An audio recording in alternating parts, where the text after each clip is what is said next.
ఇంకోటేంటంటే ఒక producer YouTube ఛానల్‌లో రిలీజ్ చేసుకుంటాడు హ్మ్. సాంగ్ అనేది. హ్మ్. కానీ ఇక్కడ రాము రాథోడ్ యూట్యూబ్ ఛానల్‌లో రిలీజ్ అవ్వడంతో యాహ్! సో, అంటే దీనికి ప్రొడ్యూసర్ మొత్తం రామే అంటే మొత్తం రామే అన్నట్టు కూడా ఒకటుంది. యాహ్! అంటే ఈ సంభాషణ ఏమన్నా జరిగిందా మీ ఇద్దరిలో? అంటే నా దాంట్లోనే రిలీజ్ అవ్వాలి ఇట్లా ఏమన్నా స్టోరీ ఉందా దానికి?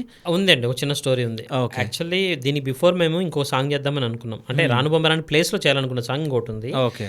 ఆ సాంగ్ చేద్దాం అనుకున్నప్పుడు రాము ఛానల్‌లోనే చేయాలనేది మేమిద్దరం అనుకున్న డీల్. హ్మ్. అయితే ఆ సాంగ్ ప్లేస్‌లో ఈ సాంగ్ వచ్చింది కదా!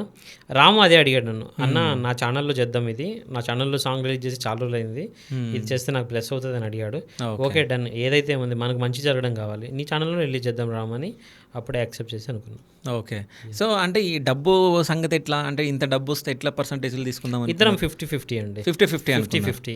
ఓకే. మేమిద్దరము ఒకరోజు అదే దీని డిస్కషన్ గురించి కూర్చున్నప్పుడు కూడా రాము ఏం అడగలేదు. హ్మ్. రాము ఇంత కావాలి, అంత కావాలని ఏం అడగలేదు.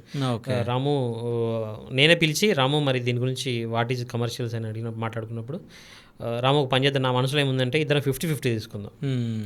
దీంట్లో ఇంకా వేరే ఏం డివియేషన్ వద్దు, ఇద్దరం 50 సరే అన్న ఓకే డన్ అన్నాడు. ఓకే. నేనే చెప్పాను 50-50 తీసుకుందాం అని. హ్మ్.